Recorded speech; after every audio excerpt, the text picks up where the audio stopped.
Time to spill the secrets.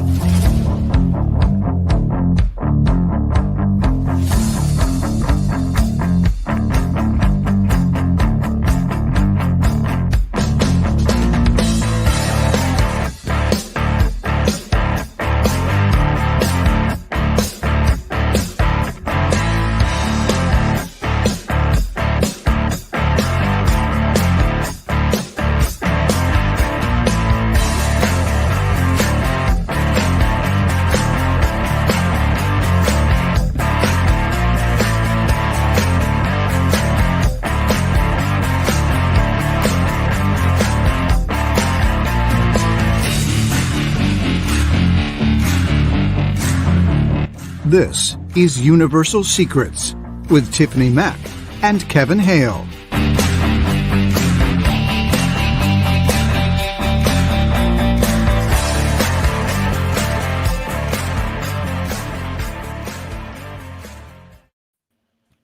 It's Tuesday night.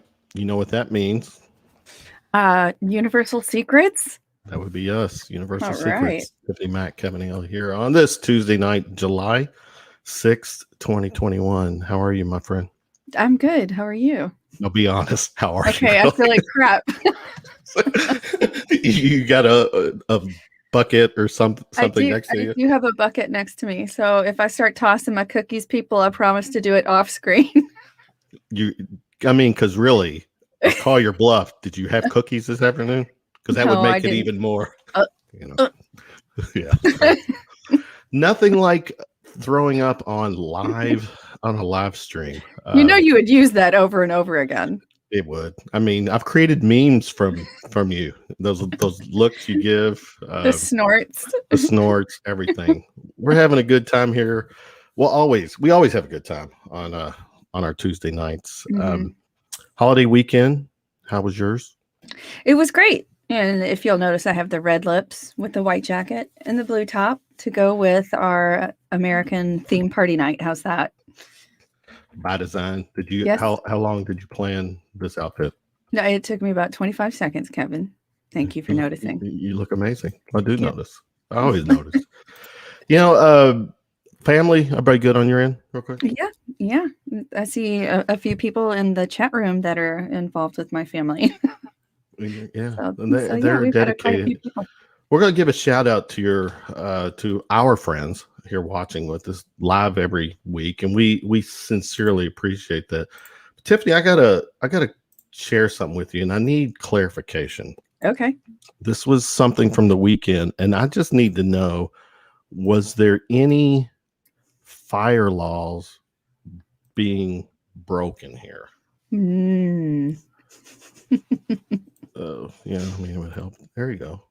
So what's going on here? Well, there's Bigfoot, my husband. Oh, gosh. Uh-oh.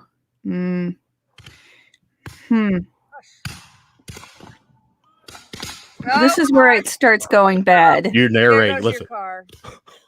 Oh, man. Gigi. Gigi's your mom. Oh, no. There she is. Oh, no. That's Queen Colleen. Like, what the hell's going on? Oh, no. And of course, Oh, he blew up Gigi's new car. Yes. Uh-oh. No injuries for the record. So I can. It's just not ending. Oh, shit. Oh, God. Oh. Like, no eyes were put out or anything like that. No, and she had just gotten a new car, and we tried to park it out of the way, and of course that damn first firework went straight for it, and I was like, this is going to be a bad night, people. That should go viral. That's one of those viral type videos. Well, if you listen to the video again, I say for F's sakes. And I was like, oh God, should I post it? Should I not post it? And it was too good to not post. Yeah, so, I mean, we went to Indiana to get some good fireworks because we aren't allowed to sell very good fireworks here. So there might have been a law. There's laws broken here. I was going to say, wink, wink on the fire law. Yeah, and then right afterwards, we had some really big ones, and we started hearing the police, and I was like, "Oh crap, shut it down," because The they started compound. hitting our neighborhood. Yeah, I say neighborhood, but Yeah, I got you. yeah. We are streaming live on Facebook, YouTube. Our the audio version is on ERT Radio. Thank you, Ron and his team. Before we get into this, Tiffany, for us for me, a UFO enthusiast, for you, an experiencer, when you go, it's it's July. It's You know what Tuesday. you Tuesday. Oh, that sounded never mind. So it's July. You know what that means? It's Tuesday.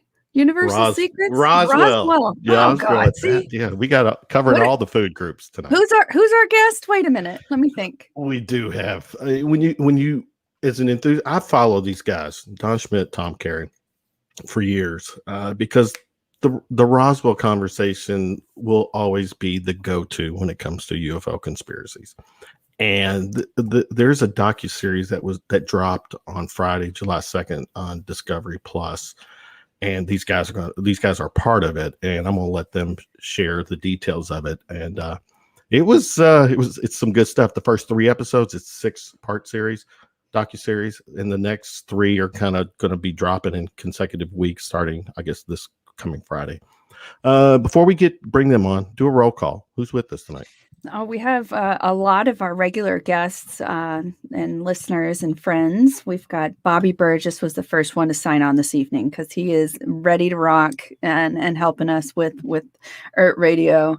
Then we've got Sherry and Maria, and I saw Rodrigo and Ron and Yuffie. Oh gosh, we've got Erica. We've got Queen Colleen. Mm-hmm. We've got Charles Smar. And let's see who else. I know I saw somebody else on here, but I'm just scrolling through. Yeah. So apparently Maria said that the second time seeing that video was no less entertaining. So That's good stuff. Yeah, good to know. Getting back to tonight, guys, people watching, hanging out with us, as I mentioned, July is Roswell. It's the 74th anniversary. And the story keeps developing, getting interesting, better every year. And this year's no exception. Mhm. Our guests tonight, again, Don Schmitt, Tom Carey, historians, investigators, authors. I mean, check this out. I'm going to just kind of do, UFO Secrets Inside Wright Patterson. These are some of their books. Roswell, The Ultimate Code Case. Mm-hmm. Roswell, The Chronological Pictorial. Mm-hmm. And their latest one, Touched by Roswell, Crash Encounters of the Rich and Famous. I like that. I can't wait to get that one. Without further ado, Don Schmitt, Tom Carey, joining the party tonight. What's up, cool kids? I never RVSP'd, so excuse me for crashing. Oh, excuse the pun. Oh. Ta-da-da. So we like stand up entertaining talk. Yeah, like stand that. up is part of your routine, Don. I'm Cheers. usually the straight guy. Tom's usually the song and dance man. But There you go. We'll pull his push his buttons, get him to sing a song and dance for us too. Well, again, welcome. I've been carrying him for years. yes. The go-to Tom Carey. You guys did a show with us about 5 months ago. It was in February, and great stuff. And I knew, July being Roswell. If we're going to talk Roswell, I've got you two are the go-to. Let's get the audience caught up. Those who might not be familiar with Don and Tom, which you should be, but if you're not, give us a little background on you guys. Don, start with you. Well, I had the good fortune of being a special investigator for the late Dr. J. Allen Hynek, consultant for the Air Force Project Blue Book. He founded the Center for UFO Studies in Chicago. There I served as Director of Special Investigations for 10 years. I was on the board of directors. And generally, I was the resident skeptic in many respects. with the plan that we wanted to go after Roswell. We thought we'd make a single weekend jaunt down to New Mexico and prove that it indeed was a weather balloon device, as the government still maintains, or something just as prosaic, just as conventional. And that's hardly the case. I will be the first to admit I was wrong. I'm one of the founders of the UFO Museum, the International UFO Museum and Research Center in Roswell. We've had 5 archaeological digs at the crash site. We've had now 7 best-selling books. First one was made into the Golden Globe nominated Roswell, starring Kyle MacLachlan, Martin Sheen, Dwight Yoakam. But I think Tom would agree with me that personally, I think what is most relevant, most important, is that we have tracked down and interviewed over 600 witnesses, either directly or indirectly involved with this incident. And not a one subscribes to the weather balloon, Project Mogul, the anthropomorphic wooden crash dummies. They all agree that it indeed, as that first press release that went out on Tuesday, July 8th, it was the capture of a flying saucer. 600 people. My goodness. I mean, that would be overwhelming in a court of law. Can you imagine? Well, hence that's the very title of our current book, Case Closed. Yeah. Because we've had 2 separate judges, we've had attorneys tell us that we could take this case into any court of law and win hands down. And the main reason is, if the witness pool were still available on our part, who could the government provide? Who could the military provide to counter, as far as actually deflect as far as their testimony, when they collectively would say that it did happen, that they were the participants? The government would have no one. It would be trying nothing more than smearing and discrediting and doing all they could to diminish their eyewitness testimony. And that doesn't hold up well in front of a jury. The moment you start bullying witnesses, it is case closed. Oh, that's a good point. Very good point. Tom, the floor is yours. Tell us about you. Well, I was interested in UFOs as a teenager, of course. I liked Donald A. Kehoe, the activist for government hearings in the 1950s mostly, but he was a great writer. But he never went into the subject of crashed UFOs or alien bodies, things like that, because he thought it was a bridge too far for him, because he was trying to gain government support, and he thought, well, geez, talking about physical evidence it's only going to hurt my case. And so along the lines, I got a college degree. I've spent 4 years in the Air Force, and when I got out of the Air Force, I wanted to become actively involved in UFOs rather than just reading about them.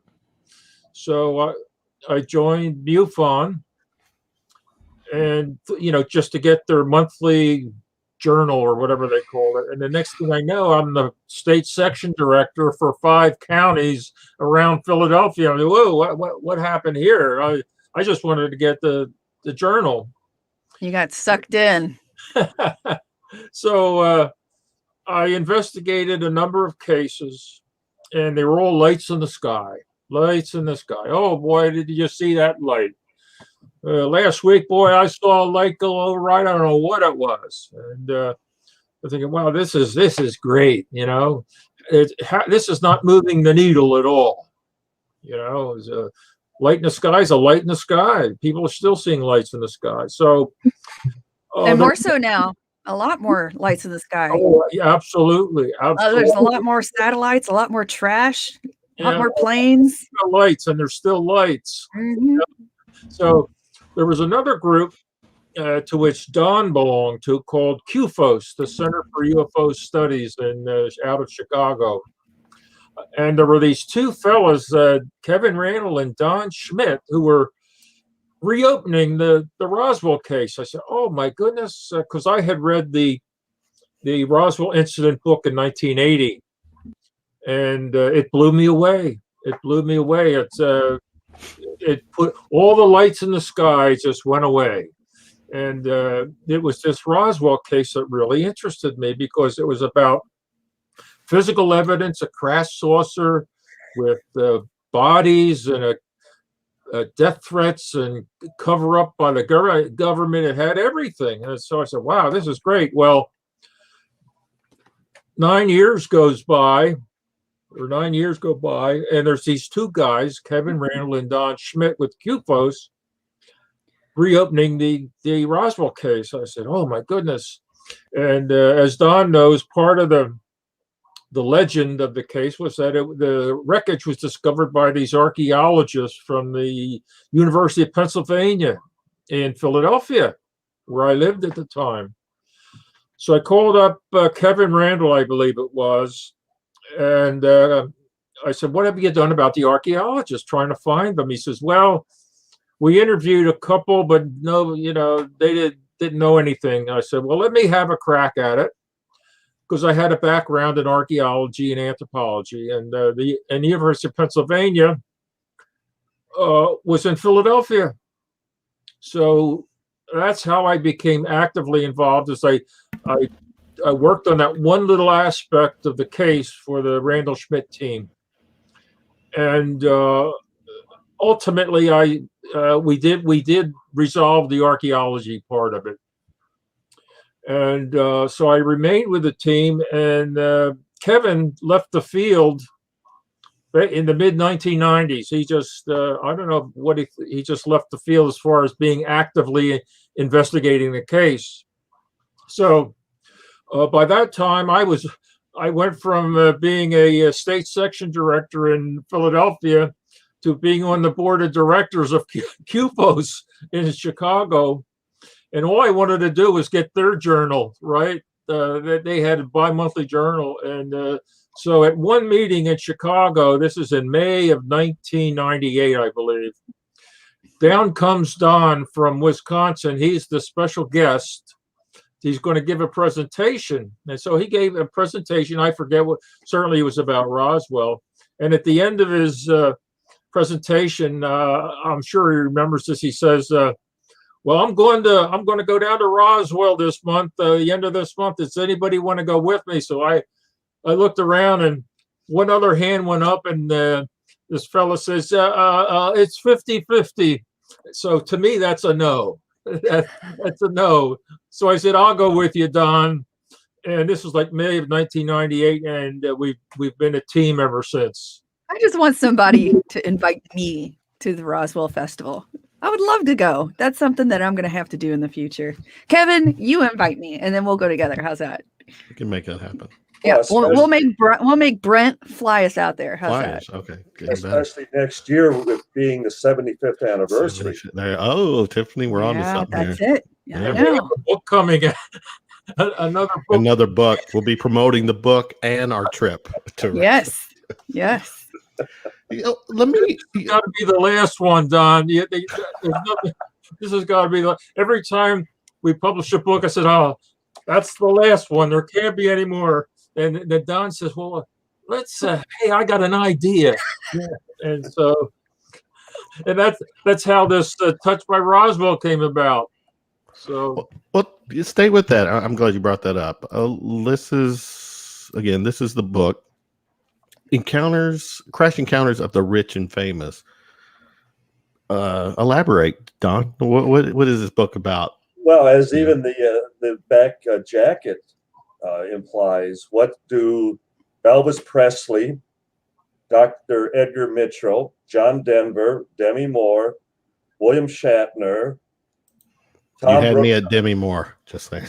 yes, and Roy Thinnis and John Delancey and Werner von Braun, and I could go on and on and on. I mean, we have the Prince of Liechtenstein, Hans Adam II. And these people are all connected to Roswell, either by being born there, having been raised there, having gone to school there, having been educated as far as at a high level there, having moved there in retirement, or having been at our festival, or just having worked or been involved with us. So they are all, as far as we define by the title, touched by Roswell. Is this like that's like the 6 degrees of Roswell going on here? Oh, Kevin, I was going to mention, I think it was Sherry said that your candle was out. Sherry or Maria? Glad you got It's to on. that. It's on. Yeah. Guys, we have an issue with Kevin's candles. They either need to be on. It has its own narrative for the show. Yes. People, I don't know whatever if you- entertains our, yeah. Now, I want to, since the last time you guys were on, there, and we're going to talk about like this past Friday, this July 2nd. No, that wasn't July. I'm sorry. It was the previous Friday, the 26th, right? The UAP report. We'll talk about them in a second, but I want to start with, and I kind of want to work our way back a little bit. On Friday, Discovery Plus dropped the this docuseries Roswell: The Final Verdict. I watched those 3 episodes, and I was kind of blown away because there was new stuff, obviously, with this technology that you guys, the show brought to it, added a whole different dynamic to it. And Don, we'll start with you, because one of the things I noticed, and correct me if I'm wrong, this is nothing, man to man saying here, it looked like you had some emotional moments during these episodes, especially when they were interviewing. Because here, let's explain real quick. There's this artificial intelligence software is being used to basically tell the body language, Correct. factor in vocals, I guess, too, to determine if statements were true or false. And to the show's credit, there was some false statements that were acknowledged, and Correct. that was discussed, but there was a lot of true statements too. Well, I would suggest by what they presented to me, the vast majority was true. Yeah. Unless they withheld some of the questionable comments made by some of the witnesses. In fact, in some cases, it was even mixed. But let's explain a little further that this is even an advanced form of PSE, psychological stress evaluation.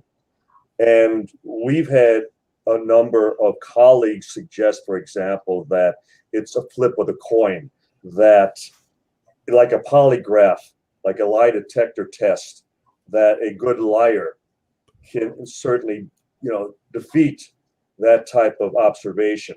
And whereas a polygraph is strictly through human interpretation. And even a PSE originally started out that way, but then it became computer analyzed. And now with artificial intelligence, AI, it is 100% unbiased, objective, as far as no human involvement whatsoever in determining by the voice inflection, the modulation, and the very presentation, the manner in which the witness presents their testimony, whether they're sincere, whether they're being false or even being untrue or not. Let's also keep in mind that if you even go to the website of the Justice Department, they present a sampling of where they took 1,000 individuals and subjected them to PSE testing, psychological stress evaluation. And they found that the testing technique was 97% accurate. That's from the very Justice Department. Right. So these people that are just, it's you take your pick, whatever you want to believe, it's 50-50. You're making that up. You're the one who's now presenting false information. You're voicing an opinion for no other purpose than to generate as far as a false impression of what's going on here. So This is science. This is taking witnesses passed on and demonstrating that they live on through the audio, the video tapes that we've done. And these witnesses are all our witnesses. These are people that we provided. These are testimonies as far as records that we provided. And as a result, yes, we're connected to these people. Yes, at times, I mean, I'm seeing them on a screen and I haven't seen them in years. And many of them were personal friends. Right. Walter Hott, for example, the public information officer at Roswell. I was an honorary pallbearer at his funeral for a reason, because that was his request. Mm. And so it's more than they were just targets of our investigation. They became our personal friends. And you reiterate, Tom, you went there as a party pooper to begin with. Yes. You were a skeptic. Absolutely. And that I proudly can say I was wrong, that I have done a full 180. And that was based on the consistency of firsthand witnesses who one would have to concede were either reading from a script or they were actually recounting, they were telling what they personally had observed. And I don't care if it was military or civilian, they were all describing the same details. Right. Jump in, Tom. Yes. I'm going to sound like a real dope here. No comment, Don. But Soundbite right there waiting for you. I consulted for 6 months on that show. I provided all of the still photos that you see, and I did not even know that the show was on. They never told me when it was going to be. I didn't even know there were 6 parts to it. Breaking news right here first on Universal Secrets. Where did it air? Because Don ultimately told me it was supposed to air on Friday. Right. It did. I checked Travel Channel, the Discovery Channel, and and it wasn't on. So it must have been on this Discovery Plus or channel or something like that, which I don't get. So yeah, I'm sharing this. This is what. So if you go to Discovery Plus, so the only way to see this is to actually subscribe or do the free. If you're like trial. Me initially, I did the trial for I think UFO Witness and watched all those real quick, and I probably skipped out. But then I had to re-up. I couldn't do the trial again, and so the first 3 episodes all dropped last Friday. Again, this is Discovery Plus. So I have no idea what approach they took. I provided them, and Don knows this. I told them what I was doing. We had this book, and you introduced it in your intro, the chronological pictorial, which describes the chain of events, day by day, month by month, and sometimes minute by minute, from the time of the crash all the way to the present. So I gave them, I said, this is your roadmap to follow. It's like a film. They're making a film. They have like a storyboard. They would have the things they wanted to go to, and and it was a gigantic. It was a 30-year storyboard for them. And then they would ask me for, do you have this photo? What about that? So I gave them a ton of photographs. Of course, I have over 10,000 photos in my PC, over 10,000. They're in no particular order. So that's what took me so long to find them. And I had to enhance them, because you just can't take a photo and plop it on the screen. You have to bring it to life. Mm-hmm. So that's what I did for 6 months on this show. And at some point, I noticed that they weren't contacting me anymore. I said, well, I wonder what's going on here. So I asked them, I said, are you done with me? And somebody I had never had contact with before says, "Oh yes, yes, we're done. Thank you." I said, "Whoa, wait a minute here." Wow. So as we speak, I'm in discussions with them about how I should exit, so I can't say any more right now. But I did not know that the show had aired because I couldn't find it. Well, I don't get Discovery Plus either, so I feel like I'm sort of in the dark on that regard for Sorry, this Dawn evening. and I Don't will feel hold prepared. everyone's hand tonight. We'll hold your Yeah. hand. And I don't know I have no idea what their approach to the case is. I have no idea. So unless I see it myself, and which I haven't. Okay, no, that's fair. Did they say the check's in the mail, Tom? No comment. Keep them in a good mood, Tiffany. If I may add, Jump in. they had first contacted me, and I was just coming off of the series that aired last December with the History Channel. And because I only felt it was fair that Tom should be the principal consultant on this particular series, I immediately referred them to him. In fact, I even told them that I was still under contract with History Channel. Nonetheless, they talked me into at least doing an interview, which I did.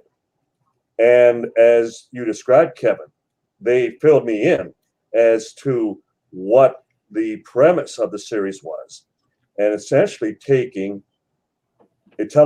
artificial intelligence, PSE technology, and applying it to the testimony of the witnesses. And they had me add commentary.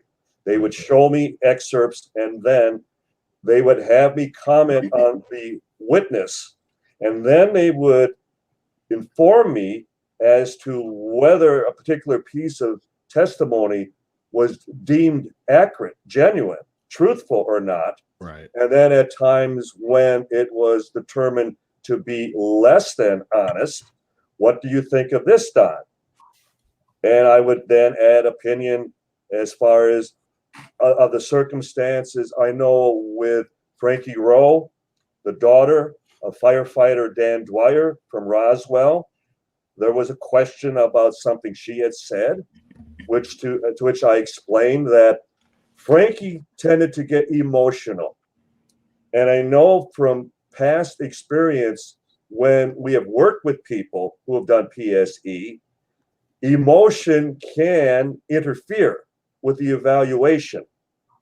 Whether in her case, where you would become overwrought, fearful, sad, and in her case, she would even become agitated, because whenever she would be at Roswell Festival, for example, and once word got out that she was there, and you're talking about someone who had basically remained silent for 50 years, and then she became, I wouldn't say a bit of celebrity, because she never sought it out.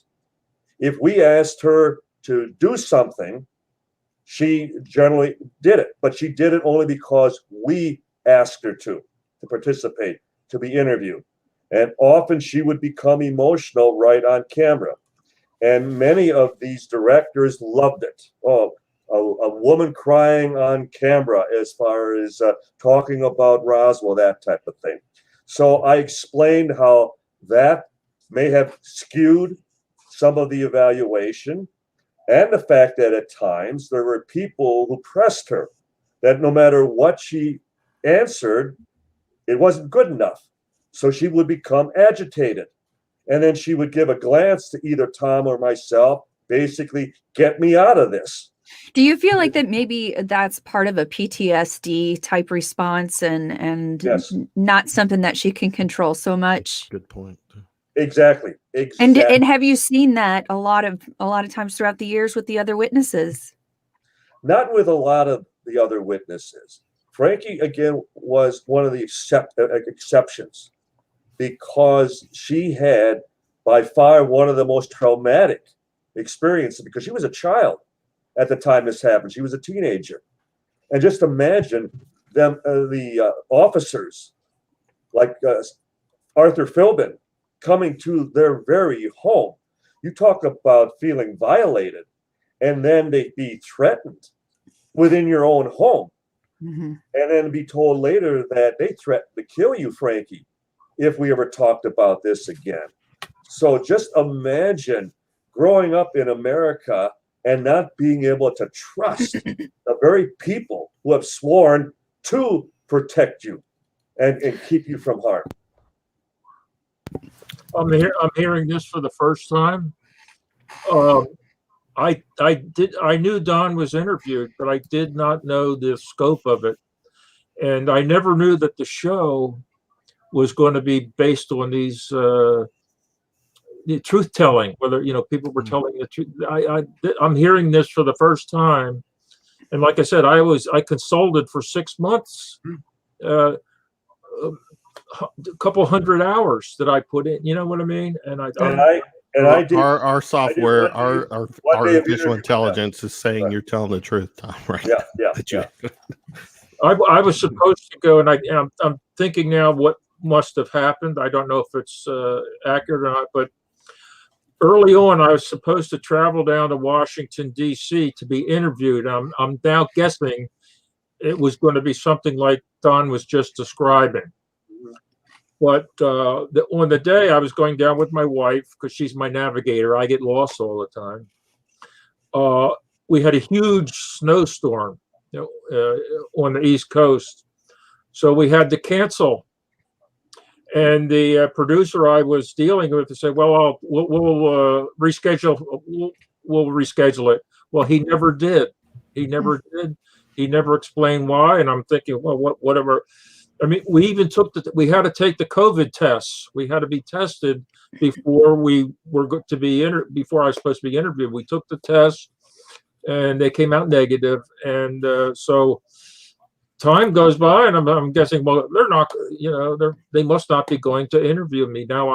I'm guessing because Don, I'm guessing that's what they were going to interview me about. But we have a question from Eufy, Tom. Will you be getting royalties from the use of your materials, do you feel? Well, something about royalties? What? Yeah. So I'm guessing everybody's worried that you're not getting appropriately. So am I. Yeah. So am I. Appropriately funded. Yeah. So move on from that touchy subject. A couple hundred hours, and Don, you know me. I take photographs of it when we're down there. I take photographs of everything because a lot of those structures from the old base they're gone now. They're gone. They're going to history.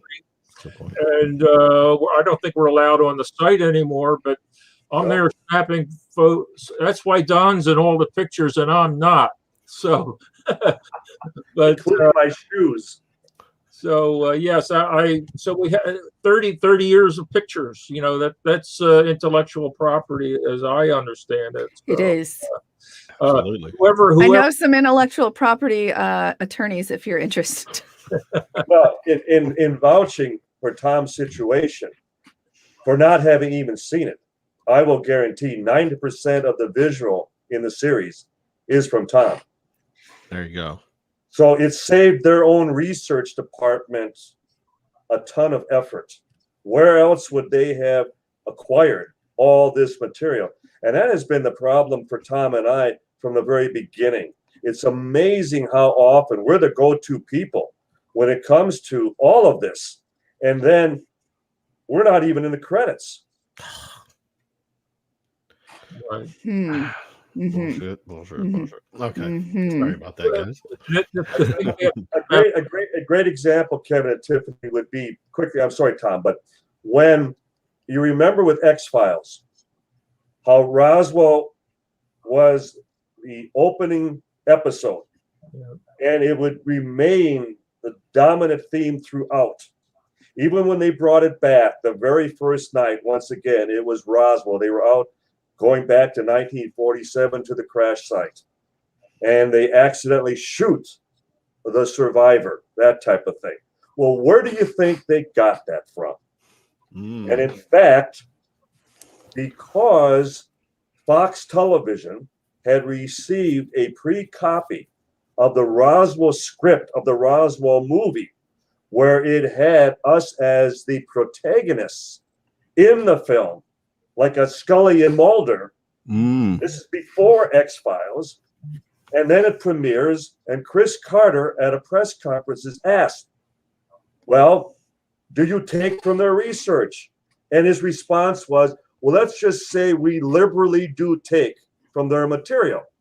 So our agent at the time, Sharon Jarvis from New York, immediately contacted them, to which they offered, well, what if we were to offer them cameo appearances in an episode?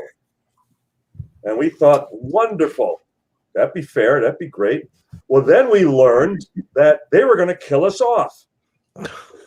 So we'd never be able to, Were you going to get whacked on TV? Yeah, we were going to get whacked. So you weren't going to have a recurring precisely. And we'd never be knocking on their doors again for any type of reparations or anything. So we thought about it. We thought, yeah, that'd be neat. Let's get killed off on X-Files. So we accepted. Well, as it turns out, they never thought we would accept.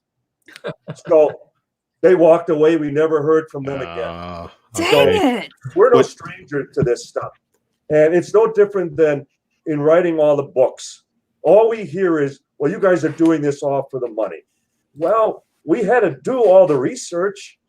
We had to make all of the trips at our own expense as far as tracking down and interviewing all these witnesses. I mean, an archaeological dig runs in tens of thousands of dollars. Who do they think paid for it? So I'm tired of apologizing for everybody else being able to make a living at what they do, except those two Roswell guys, because it's not fair. They shouldn't be making a dime. And we're not. No. Tom, Don, I just want to let you know that Kevin and I don't make a dime either. We're trying to change that. We're trying to change that. We still have a great time. We got to start a support group, us four. Right. Exactly. Yes, there you go. Paranormal Misery support. loves company. Yeah, there you go. But you know what? This is a passion for you too, though. You are invested to your blood when it comes down to this. This is something that you all have tried to investigate and come forward with all of the information that you have found throughout. It's a treasure trove what you all have put forth and given to us. So I thank you. A lot of the things are gone now. A lot of the things are going. The big hangar is still there, but I had to think hard what else is still there. And being like I love history, and I always, when something passes from history, it affects me because it makes me feel just a little bit older than I really am, which I'm not going to tell you. But when history passes, it's like I take it personally. So. But you have to figure, we've been on this, Don's been on the case, I think about 32 years. I've been on it about 30. But you have to be really, it has to grab you to stay with something that long and not lose interest. And Don knows this. Most of you, I was looking over some of my old notes. And I was like, oh boy, most of these things didn't lead anywhere. But when you get one hit, it re-energizes you just to keep going when you get one hit. And usually you get those, and Don knows this, when somebody gives you a lead and you're thinking, oh boy, this is the lead. This is going to really solve the case. It never does. The ones that do are the ones you least expect. And that's the way it's been. That's great points. One thing, going back to what when I was watching the show, because it was very detailed. But one thing I didn't realize, and I guess I'm an enthusiast, but I don't know every talking point to the Roswell story. Is to me there was that crash, and I knew that was July 2nd. Correct me if I'm wrong. It happened on July 2nd. So my mind was always the next day or within a day or so, the military was already out doing it. But that wasn't the case. It was. It actually take us through that narrative, Don. Well, actually, it wasn't until the end of the weekend. Keeping in mind, several days later, holiday weekend, the ranch foreman W.W. Brazel first discovers the wreckage early morning of July 3rd. Right. And then he proceeds to show wreckage to his neighbors. He goes into the nearest town of Corona. There's the annual rodeo celebration in Capitan to the south. And there's talk there of people passing pieces of the memory material between themselves. He has one more day of his work responsibility. That's Saturday, July 5th. So it isn't until Sunday, his day off, that he finally makes the long trek down into Roswell. And you make an excellent point, Kevin, the fact that that material has been out there now for days, and no one is out looking for anything. Right. As Tom also knows, for having been over the site in small planes and in helicopters. Once you are airborne, you can see for 50 miles. It's high desert. It's open range. Nothing to obscure as far as one's viewing from an aerial reconnaissance situation. So we keep coming back to the point that, again, people who have never been there in their lives, who sit at their keyboards and they just pronounce that, well, it had to be something that we were testing. Even the mogul balloon nonsense, that if they were so desperate in trying to find it, they would have found anything before the rancher even located it. That's where I was going, because that's that whole bullshit narrative about this balloon, this test balloon that they were in control of, that was their thing, but it sat there for days before in an open pasture, an open high desert environment, and nothing was reported missing at the base in Roswell. You would think that as far as Jesse Marcel, the head of intelligence, would have been informed that they had misplaced something top secret. And if you get any information, let us know right away. There was nothing on the board, nothing that they were, as far as questioned about in advance. When Brazel came into town and made, as far as the news of the fact that he had discovered all this wreckage, it was news to everybody, including the first atomic bomb squadron in the world. And you think they would have been the very first ones to realize that, oh, that's what we are supposed to be looking out for. And they would have been whoever gave them the idea of the weather balloon. How do you go from a spaceship to a weather balloon? Had they chosen a experimental aircraft to set off experimental aircraft, because at the time we were testing the so-called Bell X-1 rocket plane, which Chuck Yeager broke the sound barrier with the next in October. So they would have had they chosen something like that. I don't know that we would be here today, but they chose something so off the wall that, as Don said, the people of the 509th Bomb Group, with their trigger finger on the nuclear button, how could they mistake a weather balloon for a spaceship when their fingers are on the atomic bomb? I don't think I would be comfortable with that. And most people didn't know that the 509th Bomb Group was the group that ended World War II. It dropped the 2 atomic bombs on Japan. They just didn't know that, but they tended to believe anything the military said at the time, because it's 2 years after we defeated the Axis powers in World War II. And so they tended to believe what the military said. But if they had chosen, say, it was one of our experimental aircraft, well, that sounds reasonable. But a weather balloon, that was so far off the tracks that there was we're still here. Good point. What Go ahead, Don. what we believe provided them with the weather balloon explanation is what happened in Circleville, Ohio, on July 3rd.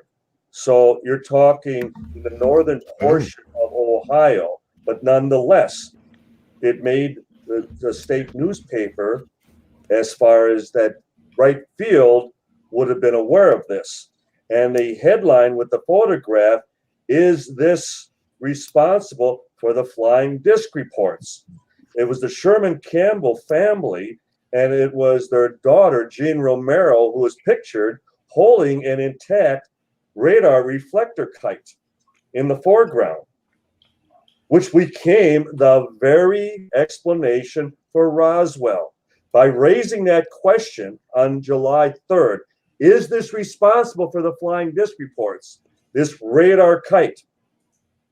And so it provided them with another answer. Right. And again, if not for the willing accomplices with the press. There was also, and there was the Circleville, Ohio balloon, and there were two others almost at the same time, one in California and one in New York, where these balloons had come down. But yet in all of these three other instances, no quote unquote Roswell scenario took place. Only in Roswell. And the people involved were allowed to keep them, like the Campbell family. It stayed in their barn for years. Oh. So, but at Roswell, it was top secret. Gotcha. Tiffany, you got some?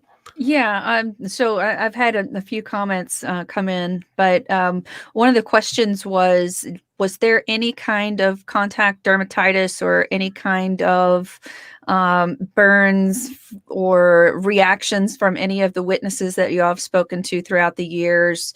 Any physical right. Yeah. Wow. Well, where there weren't any out at the when the crash occurred, but I'd have Tom, you mentioned the MP from Rio Dosa for just handling and the smell. Oh yes, the smell of the cadavers. There were 4 dead and 1 still alive, as we understand it. Mm-hmm.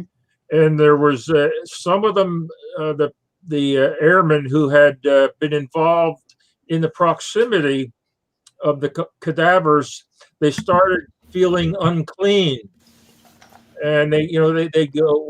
We had one story where one of them just kept washing.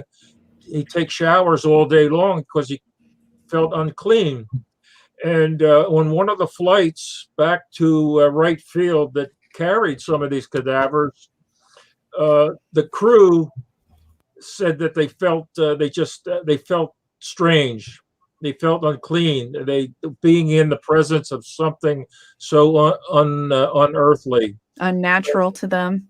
Yes. So other than that, Don, I can't think of any like. Well, getting back to the widow in Rio Dosa, she said that they wound up having to burn his fatigues. Yes. That no matter how often she washed them, including even in lye soap, that they still reeked. Interesting. Okay. Mm-hmm. Well, that's not going to make a detergent commercial, is it? Yes. Yeah. Hold on, we have another. Does the clamp alien stains? Right. There you go. Charles Smar wants to know: does the clampdown from the Pentagon mean that they were aware of this possibility?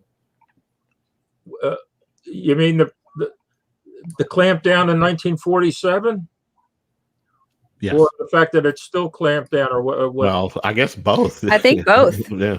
Well, I'll take the first part, Don. You can take the second. In 1947, there were certainly reasons to cover this up, but and in fact, they invoked death threats to witnesses to keep the cover up, because the Cold War was already in progress with the Soviet Union, and when you come into possession of this technology, we certainly wouldn't want the Soviets to get partake of it. So that part of the cover-up explanation makes sense to me. The other part, which I think was even at least as powerful, was that in 1938, the War of the Worlds radio broadcast, which set the East Coast of the United States in a panic because of the Orson Welles fictionalized version of the H.G. Wells War of the Worlds story. So that was one part of it. The other part was we don't want to give this technology away to our adversaries. And I may be leaving out one or two. Also, they wanted to buy time to try to figure out what this stuff was. So moving along to Don can talk about this joke of a report from the Defense Department this past week.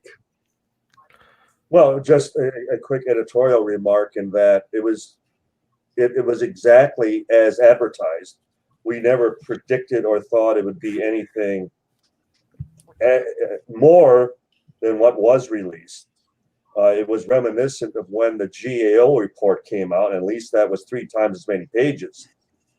But we knew that they were going to limit the scope of sightings 2004 until the present. Right. That they would in no way acknowledge that there's a 74-year-old history involving the phenomenon, that if it's a threat today, it wasn't a threat back in the 40s, 50s, 60s, and thereafter. Right. But to acknowledge that, they then would have to concede that they have been deceiving us all this time. The other problem that they face is by acknowledging the history, they would have to be honest, if that would even be in their purview, to admit that post-World War II, Russia still crawling back out of the ashes from practically being destroyed by Nazi Germany, was hardly in a position to compete with the United States. It would be 4 more years before they would even detonate their own first atomic bomb after we did. And China was a third world country still for the next 40 years. So by, again, confining as far as the history of the phenomenon, they can still fall back on this notion that it's somebody else's. They could hardly do that back in 1940, 50s, 60s, even 70s. But today they can do that. So we read right through this. We see this. I mean, these are the same players. They're the same arbiters of the cover-up that we have been dealing with all these years. But the one thing that they did do is by acknowledging the reality. For the time being, they have removed the stigma. Mm-hmm. That now, as far as the typical novice or the typical naysayer, can hardly say, well, you're wasting your time because there's nothing to it. Well, the government is working on it, so we're sharing, we're doing the exact same thing. And anytime the government would like to see what we have in our files, we're right there. It's got to come up, though, because, you know, my understanding, too, you know, a lot of this, it was, first of all, it's a 9-page report.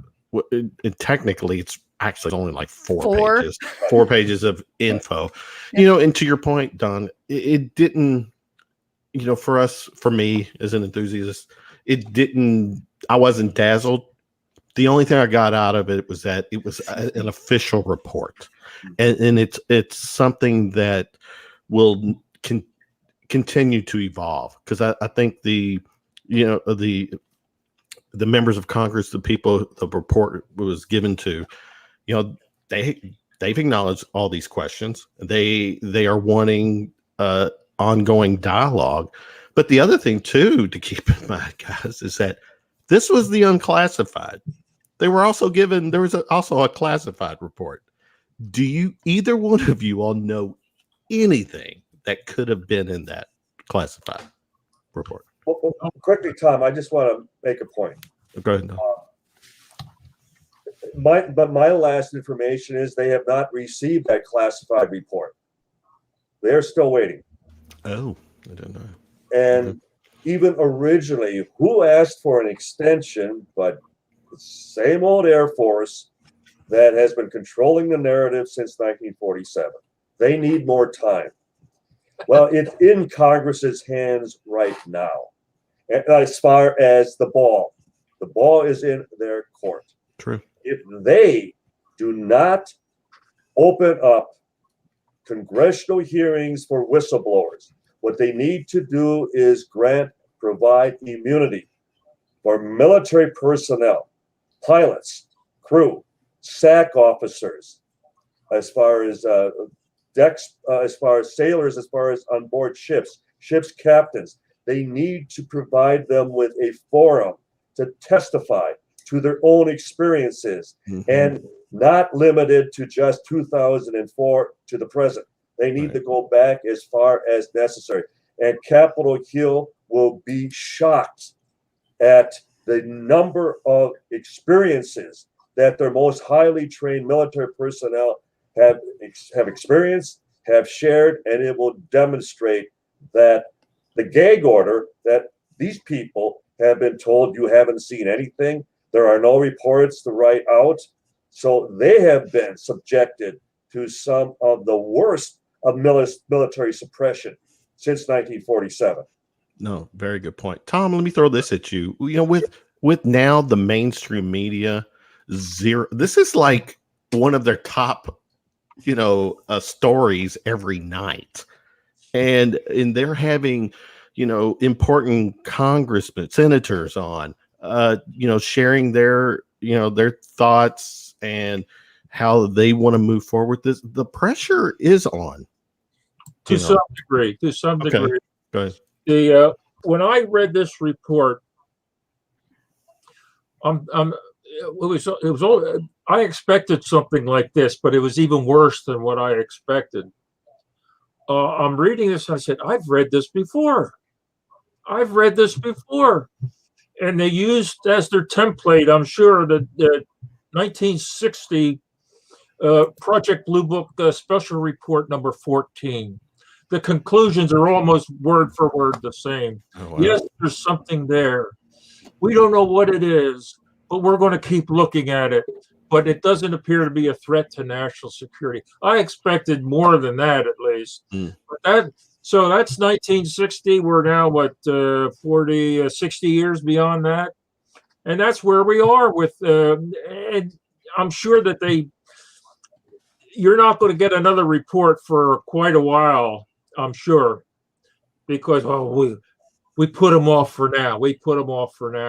And like Don says, they cauterized the report by only looking at the last 17 years rather than going all the way back to 1947, which has a rich history, starting with the Kenneth Arnold sighting of June 24th, and then certainly the biggest, most investigated case, the Roswell incident of 1947.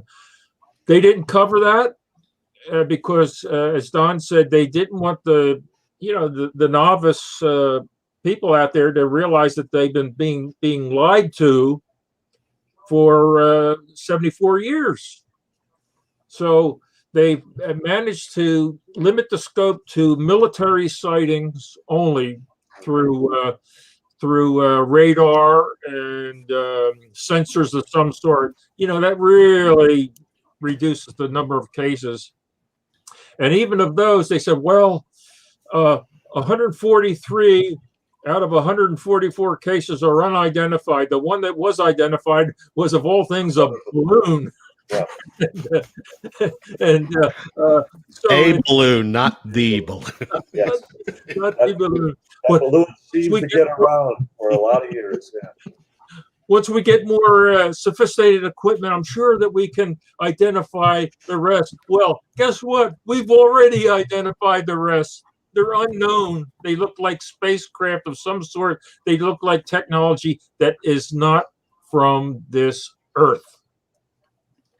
And Tom, don't you love the fact that we have been promoted from being by the mainstream media, where in the past we were conspiracy buffs, we were UFO as far as groups. Now we're enthusiasts. Now we're all UFO enthusiasts, as if we're doing this to be amused, to be entertained. That's the only reason we're involved. Oh my God, you people of the mainstream media, you're the ones who are in kindergarten on this subject. Right. I mean, every time we deal with you, we have to take you by your hand and lead you through a minefield of cases that would blow away the average person as to the relevance and soundness. And you're lecturing us. You're telling us what's really going on. I'm sorry. As far as I'm concerned, you're still in kindergarten, and the rest is up to you. Yeah, they like to say you're a conspiracy theorist, so that automatically puts you on the fringe. Yeah. And then they'll say, well, are you a believer? And well, there's another loaded word in it. Well, I always respond by saying, no, but the evidence suggests this. Good Right. way to put it. Very Yes. good way to put it. Very. Yeah. Go ahead. We have a question from Rodrigo. Do the guests think there are other credible crash recovery cases before and after Roswell? Have you ever been able to identify any of them? If so, I will go first. Don has a better answer. I have focused solely on Roswell. Yeah. So Okay. even when I hear about my focus is solely on Roswell. So, but Don might know of a couple. I don't know. 10,000 pictures prove that. Tiffany. Right. Tom will chime in with this as well because of the current book that is out regarding San Antonio, New Mexico in 1945. I had first interviewed one of the three principal witnesses, I believe back in 1995 in Ventura, California, an hour north of LA. And I was introduced, and he was telling me that the incident had happened not in San Antonio, New Mexico, but the plains of San Augustine, which Tom and I probably have investigated more than anyone else as to a possible connection to the actual Roswell incident of 1947. And we pretty much have dismissed that anything happened out there related to the actual Roswell incident. He also would claim that it happened in 1947. So now we have this new book where he claims it didn't happen where he first said. It happened south of Socorro in San Antonio, New Mexico, and that it happened not in 47 at the time of Roswell, but in 1945. So then Tom would interview him numerous times afterwards. So I'll let him take that. Yes, this fellow, I won't name him, but he called me up and he told me that he had this first crash of a flying saucer. It wasn't Roswell, but it was one in 1945 near San Antonio, New Mexico. I didn't even know there was a San Antonio. I always thought it was in Texas. But he said, no, it's San Antonio, New Mexico. So we're talking away, and he says, the reason, how can I make money off this? How can I make money on this? That was his main reason for calling me. And he sent me a couple. I said, well, you got to give me some evidence here. I don't know what you're talking about. I'm unaware. So he sent me a few pictures, and I'm thinking, oh my goodness. This to me looks like what an office swivel chair looks like, the rollers underneath. It looked like the metal part of that somebody had painted with aluminum paint. I'm thinking, oh geez, what is this? And I think Don told me what that was. Yeah, it's a flange. It's a flange from a rudder blade from a windmill. Okay. All it is. That picture, Don, but the claim that it's alien, I'm sorry. I guess it amazes us more that one of the most prominent scientists in our field is now endorsing this.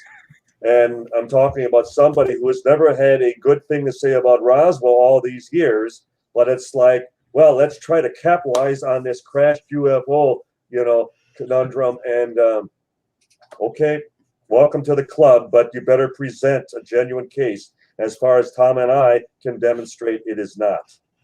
Yes.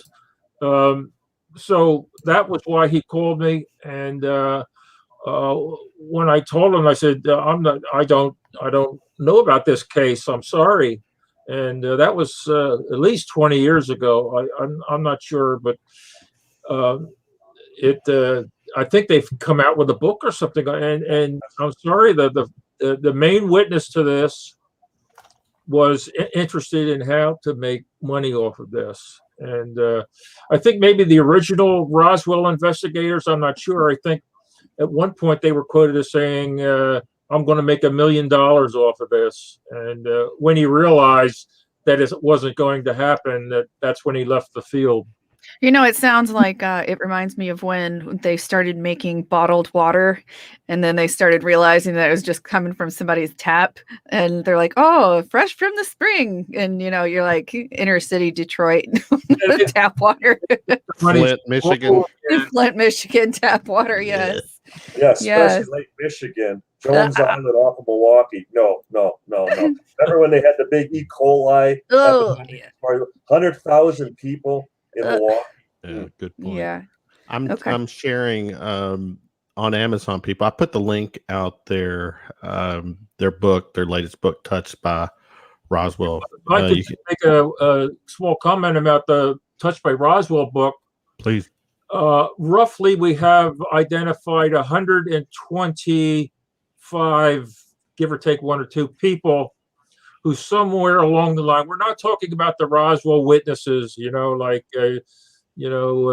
Frankie Rowe or Jesse Marceau. We're not talking about those. We're talking about famous people, rich people that a lot of people, most of it, you would recognize the names, that somewhere in their life, they crossed paths with the Roswell incident or Roswell.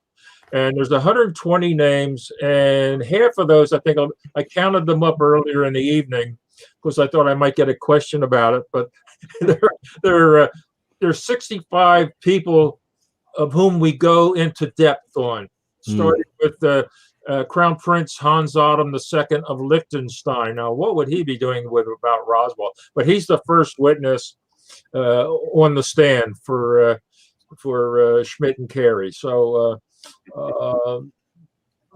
we have 65 of those, and then the rest are smaller snippets of names that you would also recognize that either visited the museum or were a guest of honor or something like that. So well, tell us, let's hear, what is a famous name that we would recognize from that list who actually had an active participation?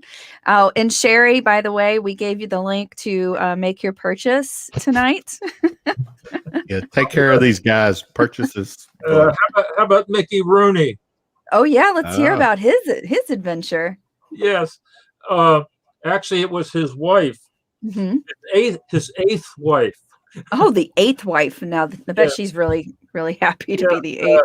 Jan Rooney, her maiden name was Chamberlain, but her father was a colonel at Wright-Patterson Air Force Base in Dayton, Ohio. And in July of 1947, he was sent to New Mexico because there had been a crash out in the desert there. This is at the time of the Roswell incident. And Jan herself, I think, was an actress, singer, something like that. And she was Mickey Rooney's eighth wife. Well, one day, her father comes back, he wouldn't talk. So at some point, they're sitting around the dinner table, and they had a friend over for dinner. I don't know, it might have been Don Schmitt. I don't know. But the friend said, well, are UFOs real? What do you think? Are UFOs real? And now here's a guy who hadn't talked at all about being down at Roswell. He says, well, let me answer this way. Well, you know, and the questioner said, do you think the government will ever come clean on it? So Mr. Chamberlain, the former colonel, says, well, let me answer it this way. It will never, ever be revealed because of the threat of panic in the streets. That was his reason for covering it up. So he never did tell Jan, his daughter, the full story, but all of the datum points point to that he was there at Roswell, and it was the crash of something that it forced him not to ever talk about it again, and it was because of panic in the streets, and that's what he feared. Yeah, you touched on 1947 real quick. That was kind of a remarkable year when it comes to the whole UFO lore. You had Kenneth Arnold. What was it, February or beginning of 47? June 24th. June. Okay, so he sees these, what were later coined as UFOs. Flying saucers. Yeah. Mm-hmm. Saucers, yeah. And then there was and from my understanding is that there was all these sightings that kind of started in the Northwest and kind of worked its way down to the Roswell. Correct. Right. Yeah. So what was, in a sense, what was the rhyme and reason for 1947? Why? I mean, what was going on that it could have crashed?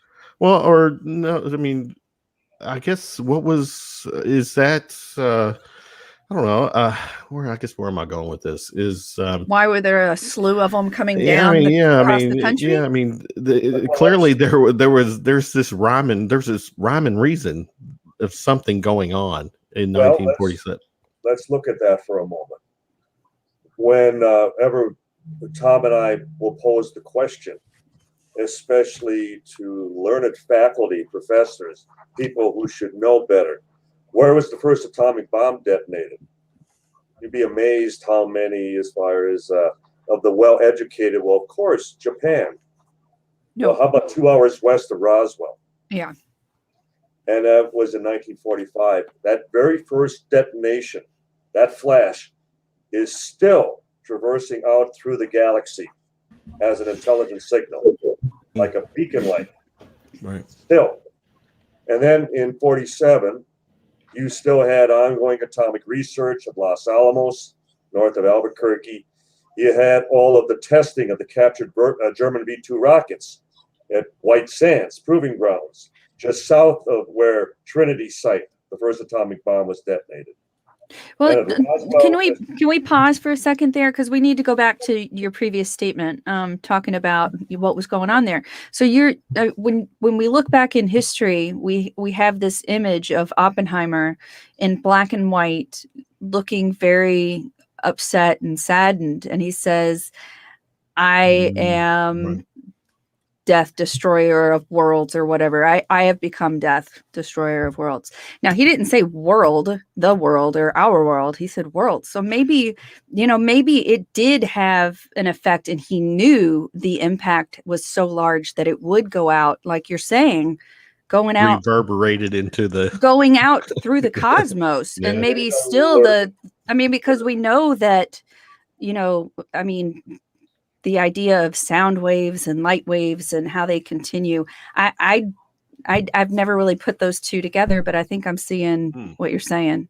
Interesting. Well, it's an intelligence signal that may indeed have alerted an intelligence off the planet as to our inhabitants here on the planet Earth. And just imagine something such as a Starship Enterprise that happened to be in the neighborhood. And it still took them 2 years to get here. And clearly, all of your viewers could go back to any public library and pull out all the microfiche, all the as far as microfilm, all the digital records of that summer of 1947, and you would have thought we were being invaded. Banner headlines day after day after day about the arrival of the flying discs, the flying saucers. Right. And then immediately after Roswell, how the Pentagon, how Washington squelched the entire situation, and sightings dropped off drastically immediately thereafter. They were making sure that they shut down any notion that people should be seeing and then reporting anything out of the ordinary. And so we can look at it as far as from a number of different perspectives as to who and why. If we look at it statistically, according to Air Force Project Blue Book, there were indeed more sightings in New Mexico at that time in 1947 than anywhere else in the country, and for that matter, anywhere else in the world. It was as though someone else, someone truly else, was very interested in our military potential Paying attention. at that time. And just as we would, the first thing you do is check to see if they have a bigger stick than you do. Why do you think the most that they've done is deactivate some of our missiles? You know, the how should I answer this? I'm looking for the word and I can't come up with it, but the happy explanation would be that they're peaceful and they don't want to see. Speak freely here, Tom. You can use adjectives of whatever you want. They don't want to see conflict, and so they're going to prevent all of that. And because we do have stories where the missile silos were shut down by outside forces, so that would be the sanguine. That's the word I was like, sanguine answer. Other than that, you're trying to ascribe human motives to other worlders. I think is I don't say dangerous, but I just don't think that's the we shouldn't do that. It's called anthropomorphizing, trying to put human qualities to things that aren't human. So I gotta look up all these words later, Tiffany. Yeah, but the fact that they have done that to a couple missile silos, it makes you wonder why are they doing that, or are they just demonstrating their power, which is a possibility also. If they went beyond 2004 in that UFO report or UAP report, wouldn't something like that be one of the bulleted points? Absolutely, Kevin. When you talk about Malmstrom, as far as the shutdown of that entire firing line of Atlas missiles, and the idea that anyone would possess the power to shut down not just one, but the entire field. That's military testimony. That's from in the 1960s, and pretend it never happened. Right. And it's like, again, why isn't there even just one reporter that steps out and says, well, wait a minute, what about all of their infiltration over some of our most sensitive strategic air command facilities in the world? Isn't that a greater concern than a couple of gun camera films that have happened in 2004 and thereafter? So again, they are letting the Pentagon, they're letting the arbiters of the cover-up get away with it all over again. Going back to Roswell real quick. This is something that I saw somebody make a comment recently. And when it comes to, there was the one live alien that was discovered. For the record, based on your all's research investigation, that live alien, did it die or was it executed? That's a good question. You know, we have several stories on that, and one story is that it was it got loose. It was taken to the Roswell base. We know that. Mm-hmm. One story is that it got loose and started streaking through the neighborhood. Yes, scaring the people in the neighborhood. Streaking. I mean, what kind of clothes would he have on at that point? And then it did it first. It tried to get back on the base. Most of the servicemen want to get off the base, you know. So it tried to get back on the base, and when it didn't know the password, the sentry shot it. That's okay. One story. Okay, didn't know the password. Oh, Tom, I'm the are you for alien. real? Please let me back on the base. That's all it had to say. I'm the one you're looking for. I want to get back on. We need to talk. So I don't. Maybe Don does, but I don't put any credence to that story at all. I mean, it's amazing to hear, even this little bit of information, because that's not stories that I've been privy to. So, I'm making light right now, but only because I'm hearing this stuff for the first time, and it's a little shocking. One that we put most credence to is that because we do have a witness that saw it right on the Wright-Patterson or Wright Field base in April of 1948. The following spring, they actually, this witness saw it. He was part of a Air War college class that was sent to Wright-Patterson to study administration, how to administrate a base. And they were taken into this room, and on the wall of this room, there were about 60 of the airmen in there, and they're led into this concrete room, no windows, but just a large mirror. And it's one of those see-through mirrors, like you can see them, but they can't see you from the other side. So they're looking unless they use a lot of mental telepathy, and really doesn't matter if they can see you or not. I'm sorry. You're leaving Tom speechless here. I'm sorry. So I've become the great interrupter tonight. They're looking through this mirror, and there on the other side of the wall that can't see them is the live one. Now, I don't know if it was doing push-ups, sitting down, doing exercises, or doing the Macarena. I don't know. But the one witness that we talked to said that he immediately had a mental, and here comes your mental telepathy, a mental connection to it, a human connection. He said he felt its humanity rather than its alienness. And oh, wow. He didn't communicate like in words or anything, but he was overwhelmed with this sense of its human qualities and not its alien qualities. And that's when it died. We don't know, because his son, one of his sons, he got 5 sons, said, "Well, what happened to it, Dad?" He said, "Well, they killed it." Uh-oh, do you mean like the St. Valentine's Day massacre where they lined it up against the wall? No.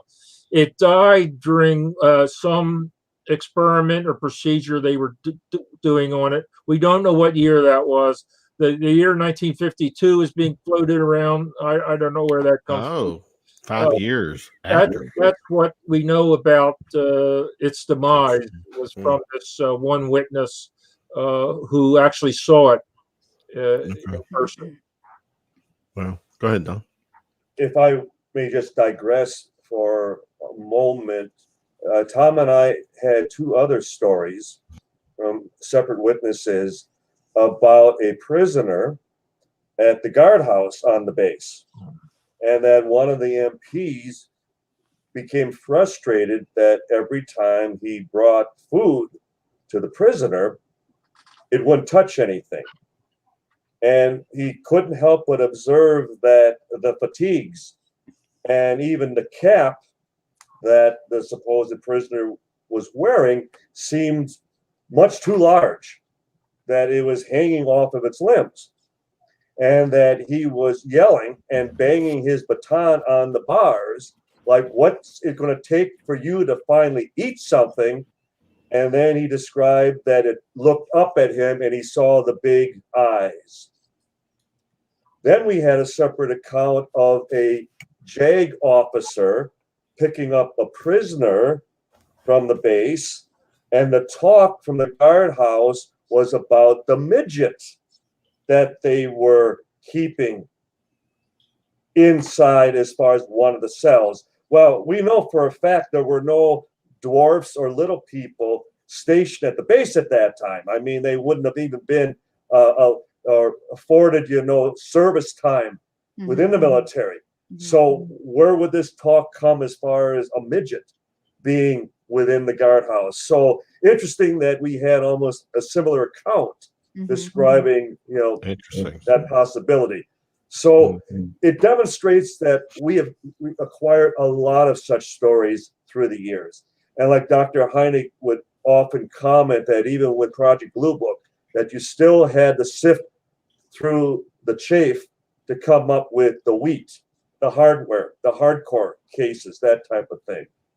So we've spent just as much time going through, I wouldn't say nonsense, as much as people thinking they're helping us by even passing on rumors, stories. But we encourage that, because what may seem trivial to a lot of people, if it supports or corroborates any information we already have, it then, further validates that material. That's a good point. Tiffany, I digress a little bit. I'm getting an echo. Did you hear that? You hear that? I don't know what it is. It's Big Brother trying to censor us tonight. I just heard like a little bit of an emergency background or emergency alert in the background too. Did you hear that? I know I can hear an echo. I'm hearing myself, and I'm not a big fan of listening to myself, and I hear it twice. So, Tiffany, I'm only going to bring this up because the alien angle, these guys do believe it when it comes to Roswell, but they touched on, I think it was Tom mentioned the story of this telepathy, if you will, that, the alien was more of a human thing. I'm going to digress a little bit and just humor me. You as an experiencer, you've had these experiences, these interactions with these otherworldly beings. Is that the vibe, the message you're getting also from them? I mean, when I have experiences, most of the time they are almost in a physical form, and sometimes I can sort of see through them, but sometimes they are fairly physical. And then sometimes there's more of a, I don't know how to describe it, but yeah, there is sort of a physical feel to most of them in some fashion or other. And I don't know if that's sort of your mind picking up different pieces and putting it together so that you can process it easier as being a human. But I do know that many times I have had experiences with some entities who do look more human.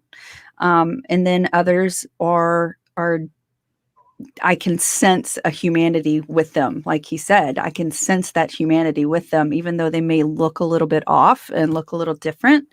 But maybe that is part of the fact that we are all connected in some fashion. I do believe that we came from somewhere else too. I don't think that we just popped up out of the primordial ooze. I think that we do have a connection to many of them, and I think that's part of the narrative that we should maintain is, our connection is very important. And if we screw this up, if we cause World War III or IV or whatever the situation may be, depending on the age that we reconnect with them, I think that they are star brothers and sisters. I know that sounds very naive to some people, but my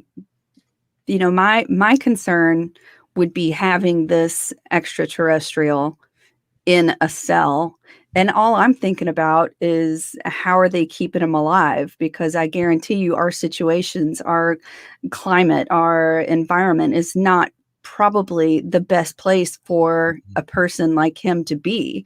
So living 5 years sounds really Geez, Tiffany, sort of you're a crazy to human me. with compassion. Wow. Well, of course. I'm joking about that. But We all I should mean, be. when you say maybe he was killed because he wasn't giving them enough information in the end, it was just, or maybe he died. I say he, it could have been a she, could have been I don't know, but it bothers me to hear that more than anything else that they've said tonight, because I do think of the connection that we all have, and how we would be treating this one entity shows how we are as humans relating to people that we don't know. I mean, and I think that that's the problem with us, is that we are very warlike, and we are still the conquerors. We try to conquer everything that we see, everything that we come across. Well, I can tell you that Don and I never had discussions like this. We're usually, our mandate has been to track down every witness that we could before they passed away.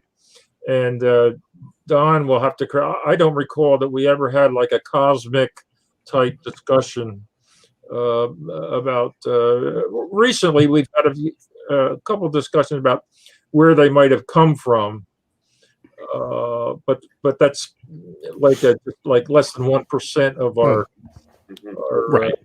I find that interesting that Do you wouldn't relate to it in more of a Well, personal way rather than maybe just technical. In one crucial example, we did when we were aware that the very base commander at Roswell, Colonel William Blanchard, was a devout Catholic, and we surmised that as a Catholic, that he may have looked at the bodies differently, and the good chance that he would have had the base chaplain, or he would have brought in a priest Right. to perform last rites, do officiate over some, a prayer, anything. And then Tom, why don't you talk about Hankerson? Tom. I'm sorry? Yeah, mention Hankerson, the chaplain. Oh, you mean Hankerson? Yes. Yes, the base chaplain was an African-American Army officer named Elijah Hankerson. And for years, he had never told his family, well, his wife knew, but his children never knew he was at Roswell. He was a career officer. They didn't know he was at Roswell till after he died. And then they started putting things together like, oh my goodness, that's why he said, I'm just a man. There are many mansions in my father's house. Things, cosmic type things. Well, it turns out that during the height of the Roswell incident in 1947, he was relieved of his post as the base chaplain, and they brought in a priest, perhaps because the confessions, are confidential, things like that.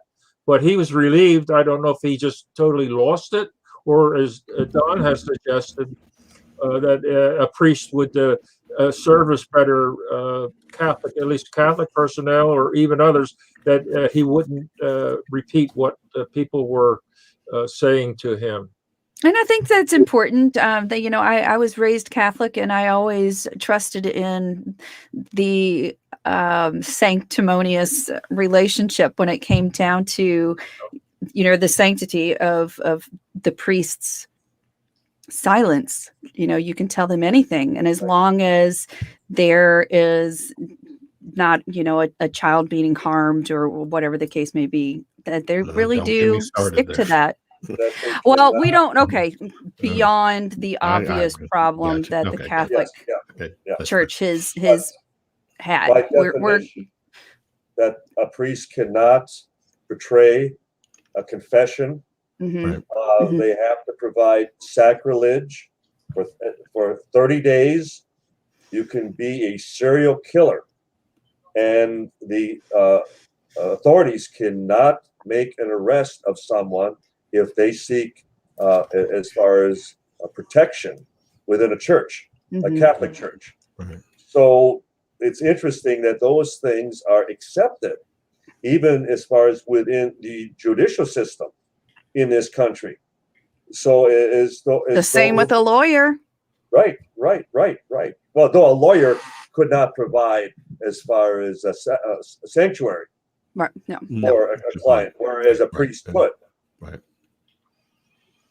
Mhm. And then you got, I'm staying in this religious angle here. You know, correct me if I'm wrong, guys. Is it one of the reasons why, like, members of Congress, Senate don't want to pursue UFOs or aliens because of this whole potential devil thing? Rather than being angelic beings, they have to be demons, and so therefore, I think it's one of the subject of UFOs is still taboo to special people. They don't want the term UFO or Roswell or anything in a paragraph close to any other paragraphs in what they speak, and I think that's the reason. It goes back to the 1950s, mid 1950s contactees that infested the UFO phenomenon back in the 50s. That, oh, I'm just back from Saturn. Our space brothers just took me on a trip around the solar system in their flying saucer. And oh my goodness, the whole subject went down like that. And it's still with us today to some degree of tabooness. But I always felt that it would take a veritable landing on the White House lawn to really to break this open. And even then, some people wouldn't believe. But I have to say that these videos have done almost the same thing as the landing. In fact, the Defense Department had to admit that the videos of these Tic Tacs and what have you are authentic.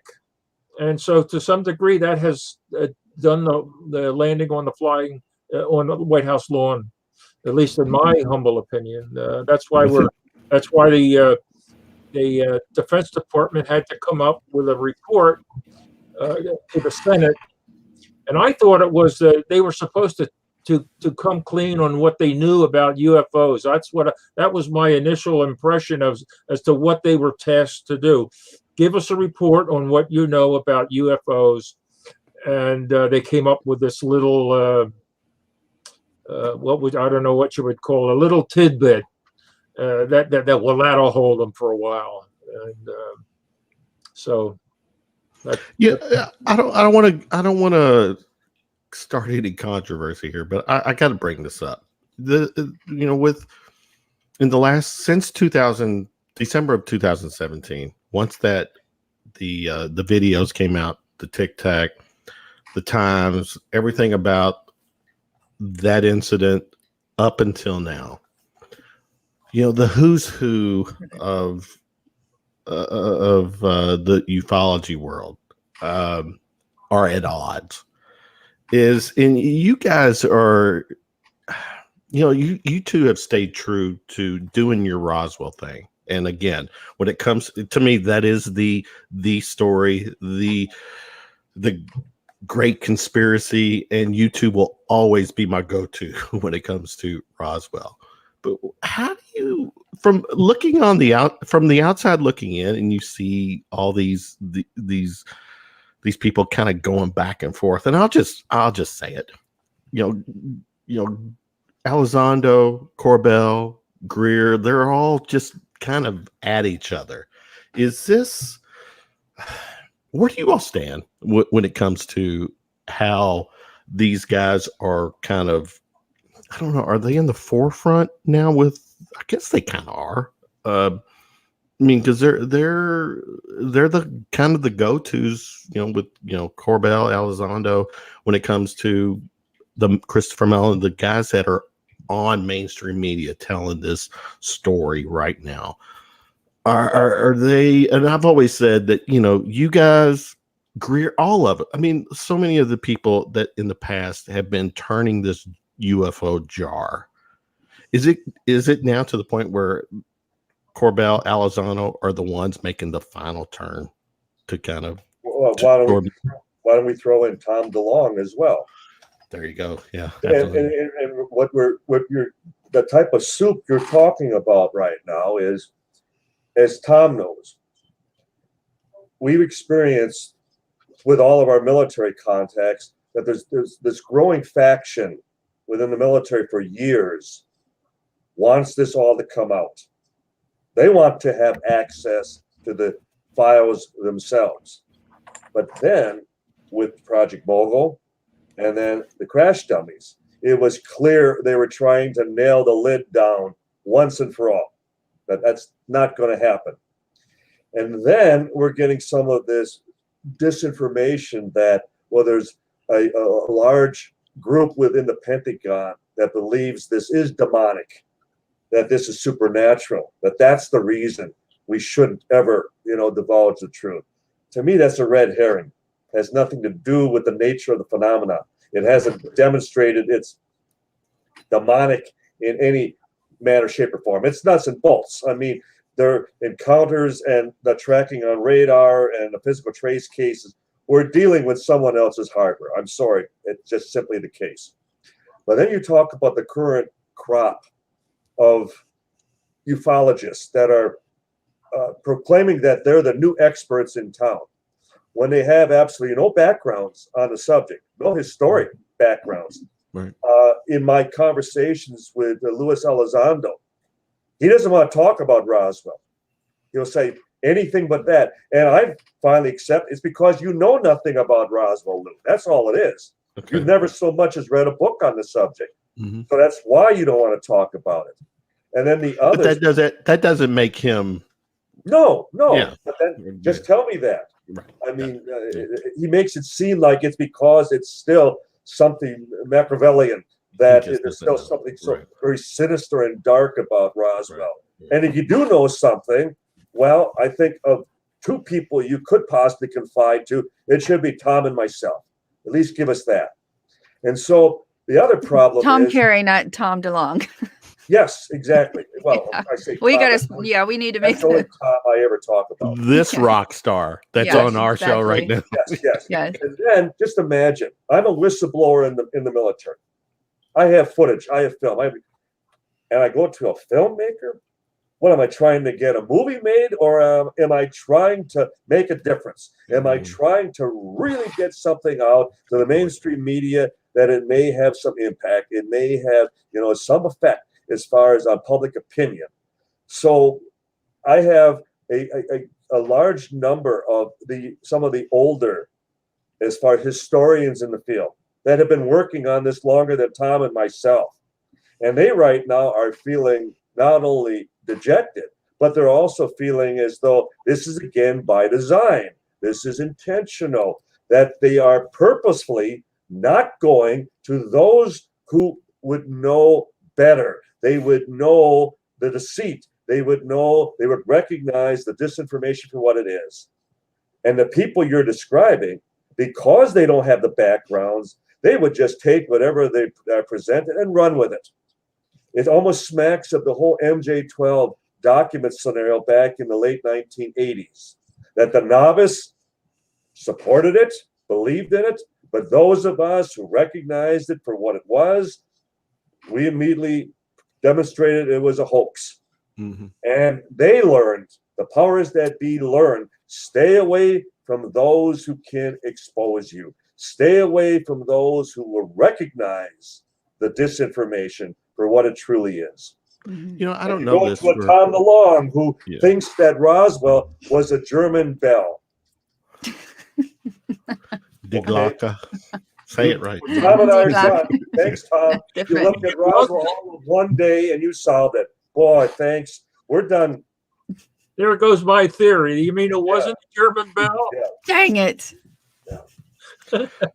No, and as Don and I both know, inexperienced people, when they dive in to try to, I want to interview someone, they tend to believe the last witness they interviewed.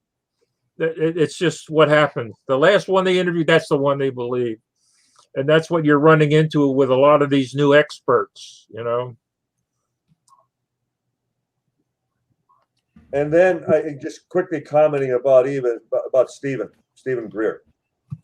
When I lectured frequently in North Carolina in the early 90s, after our first book came out, UFO Crash at Roswell, and I would lecture in Charlotte, the Theater Charlotte. I would lecture in Greensboro, in Raleigh, and there was always this red-haired doctor who would approach me afterwards and ask, how do I get involved with this? What can I do to become a research and investigator in this? And then a couple of years thereafter, I'm at a conference in Chicago, and there he is again, raising the same question. How do I get involved in all this? Right. Now, if Dr. Greer, and that's who I'm obviously talking about, if he would have continued on the theme that he originally set out in demonstrating with whistleblowers, with having his press conference, the Washington Press Club, with former military officers. And again, it's the nearest thing to actually having congressional hearings. He could have built on that theme, and he could today have hundreds of such witnesses. And I don't know if he used it as a pretext to go to where he is today, or if he himself became somehow disheartened, discouraged by the lack of participation. But he had established as far as a network that I, for one, am disappointed that he didn't finish the job. He could have. We could be a lot further right now if Stephen Greer would have continued as far as along those lines. I like that. And I agree. I'm hearing an echo. Echo. Talk to me. Well, is there any other things? We're getting close to the end of the show. Is there anything that you would like to share with our listeners before we go? Tom, why don't you quick tell another witness or a famous individual in the Touched by Roswell book that comes to mind? Oh, wow. I mean, that we have Tommy Brookshire. Tommy. Who? Tommy Brookshire, and the fact that he's an actual witness. A professional football player from my era, the Philadelphia Eagles. He was a all-pro defensive back. His name was Tom Brookshire. He was headed for the Hall of Fame till he broke his leg severely, and it ended his career. But he was from Roswell, and I didn't know it at the time. But a couple of years ago, I brought my wife down to Roswell during festival to show her the one site in town, which that was supposed to be a joke. But we were down by the old football stadium in town. And so I'm looking at the grass out there saying, oh boy, I remember when I played football. So my wife says, Tom, over here. And there was this bronze plaque that had been erected in cement, and it listed all of the players that had played on that stadium turf that had gone on to the NFL, the National Football League. The top of the list was Tom Brookshire. In 1949, he played it when I said, oh my goodness, I didn't know that. I'll call him up when I get back home. So I get back home and I call up Brookshire, and I get his answering machine. I said, oh my goodness, what can I do to make him call me back? So I said, hey, Tom, I'm a big fan of yours. You used to cover all those great receivers, but you couldn't cover number 23 for the Cleveland Browns. Call him out. His name was, oh my goodness, I forget his name. Ray Renfro was the guy's name, number 20. So within 10 minutes, the phone rings. And my voicemail kicks in and it goes, hey, Carey, you don't know what you're talking about. I could too cover Ray Renfro. What game were you watching? So we proceeded to talk for about an hour and a half about Roswell. And yes, he was down there at the time of the incident. He was a high school student, 16 years old. He said, yeah, I remember the base went into lockdown. It went into lockdown, and after that, the town and the base distrusted one another. He said that we used to get fellas from the base coming to his father's service station to fill up the gas tank, and they have conversation. But after the incident, they wouldn't talk. They just clammed up. And the other thing was, he was the first-hand witness to this so-called memory medal, the famous memory medal that you could wad up in your hand and then let go. He said they went over to this welder in town named Roy Tyner, who they said had a piece of this magic metal, and it was a piece of the memory metal. So they went over there, and he said, Roy, we want to see that piece of metal you have. Get out of here. No, we're not leaving until you show us that. So Roy goes over, gets the piece, puts it in his hand, holds his hand out, and the thing just floats there. This memory metal just floats there. Doesn't fall down. It's floating in. Did it act like a feather or? Yeah, it's just wow. floating. Instead of falling, it's floating. And he said, do that again. And so he grabs it and he does it again. I said, where did you get that? I got it from a fellow I know. He was up north of town. He said he found it at a crash site of a flying saucer. So Brookshire also gave us a few names of people that we should talk to. One of whom, and Don remembers this, we interviewed Jack Box and his wife, his daughter, and she led us to the famous nurse that everybody we've been looking for years.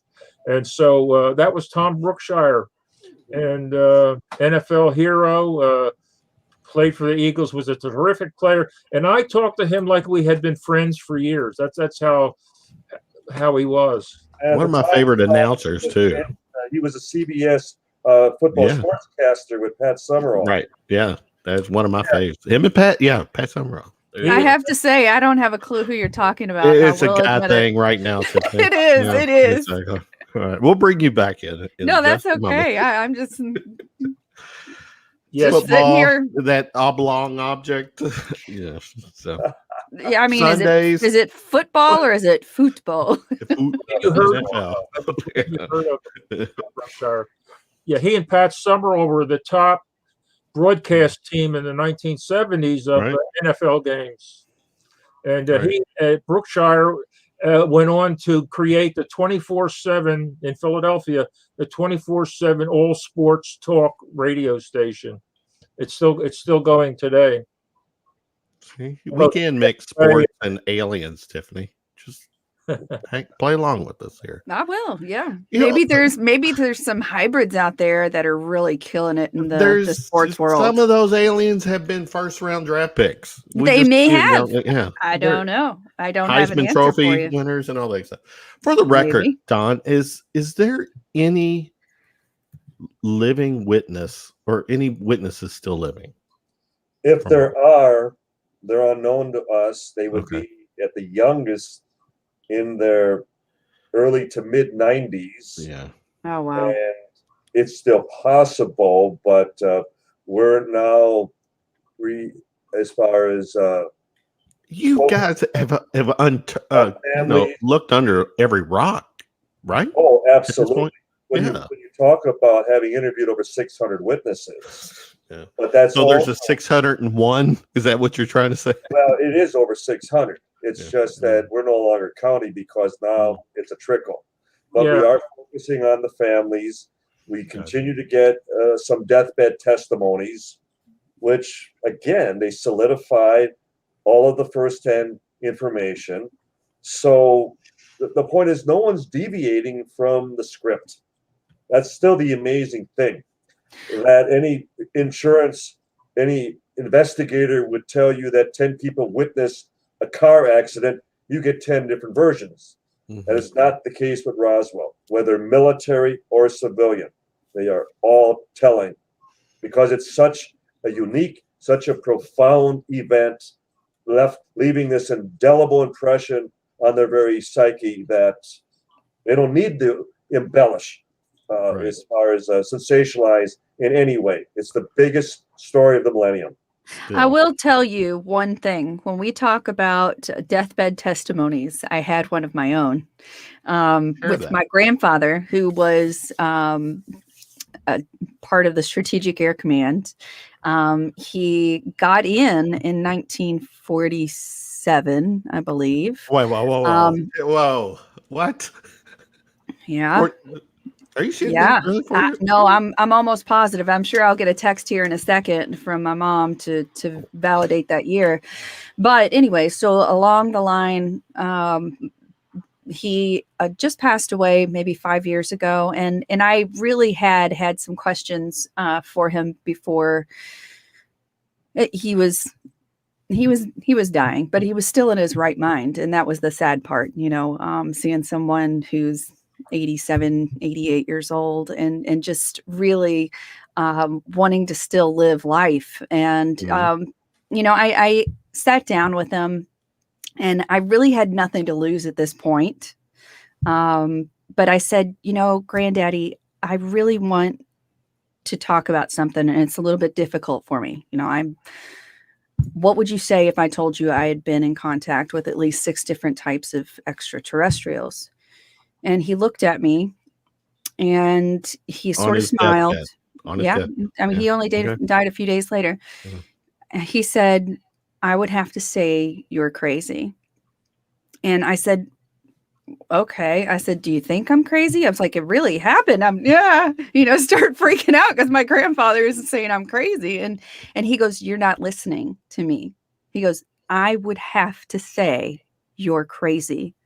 And I said, but he said one more time, I would have to say. And he was a military man to the end, to his dying breath. He would not ever speak of anything. He had a seriously highly classified position his whole career. And he would never leave that. That was his vow of his life. He took it seriously to the end. And just having that, and then have him hug me afterwards, and it just made me feel like, okay, well, there's something there, but it was an unsaid understanding. Like, I wish I had more time. I wish that weren't the last conversation I had. It really upset me to have that, because there are so many people that have information out there, and they're unwilling to share. So you guys finding those witnesses, I give you so much credit for fighting this for so long and getting everything that you can in order to share with the rest of the world, because that's what you're doing. Especially that military tie. Yeah, but Yeah. you're providing all of us with the information that we really crave. I think that as humans, we need to know this. And I give you so much credit for everything that you've done. I know that you've spent blood, sweat, and tears, and all of your money, throughout the years of your own. This was not, somebody's giving you $10,000 to go in and, have this adventure. It's not like that. So I really do thank you guys for doing everything that you do. And we love that you came back on our show again. I do appreciate it. And every 5 months, my brothers. We always enjoy this because it's a wonderful conversation, and it's not even just being kindred spirits in the sense that we have a mutual respect, we have some fun, and to do another show in the near future where we could just do some of the heartwarming, funny, even the rather sad stories in Touched by Roswell that still remind us all that we're on this spaceship Earth, and we need to remember that we're all here just to help one another get through this. Mm-hmm. Because life doesn't get any easier. Mm-hmm. And for those that still choose to upset the cart, and not in a good way, because they fancy themselves to be not skeptics, but scoffers, debunkers, naysayers, with no other objective than to destroy lives. And you guys have put so much into this, and I know that the stigma has followed you. But I am so glad that we're getting to a point in this day and age where we are able to, bask in the glory of all of your hard work. You have continued even through the stigma of the past, 30, 40, 50 years. And I love that. I love that you kept on trudging and I mean, all of that work that you've done is a treasure. So thank you. Well, you're very kind, Tiffany. Thank you. All right, guys. Again, Don Schmitt, Tom Carey. This is their latest book, Touched by Roswell. Crash Encounters of the Rich and Famous. This is the new 6 degrees of Roswell, if you will. There's a lot of good stuff. And I'm not a reader, but I'm going to read this one. I'm going to go get it.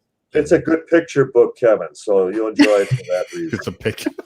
Because Mr. Carey has got 10,000 images that he has in his hard drive. True. True. And there's a coloring section just for you, Kevin. So. Really? Thank you. I still struggle to stay in between the lines, guys. Oh, no. Buy another copy. You can practice. So my grandson Brennan calls tonight date night with Tiffany. That's what he tells me. Now it's going to be coloring night with Kevin. He gets the color. Tiffany, man, these guys. We've yet to meet in person, and you know what? We will do our damnedest. Roswell 75 next year to hang out with these two. Absolutely. Amen. And that would be like a bucket list item, right? We'll even save you chairs at our table. Amen. We would get to sit at their table too. Yes. That's better than the kiddie table that you usually go to, Kevin. At least Tiffany. Yeah, exactly. Hey, you know what? She is. I'll admit, she's front and center with this show, and I do know how to use that to the show's advantage. So. Oh, he made sure that I wore the red lipstick tonight. Red lipstick tonight with the white jacket, red, white, and blue. Red, white, and blue. Red, white, and blue. Hey, cheers to Tom and Don for all their work. Cheers to Roswell for 74 years. Yes. This past weekend. It's still the story, the iconic moment in ufology. Tiffany, sign us off. Again, Don, Tom, thanks so much for hanging with us. Tiffany, take us home. Talk to you tomorrow. Okay. Take us home, Tiffany. So, guys, thank you for hanging with us this evening. You all should definitely check out their books. Buy a copy, buy 2 copies. Send one to Kevin and let Amazon.com. Check it out. And a box of Crayolas. You're killing me. We will see you again next week on Universal Secrets.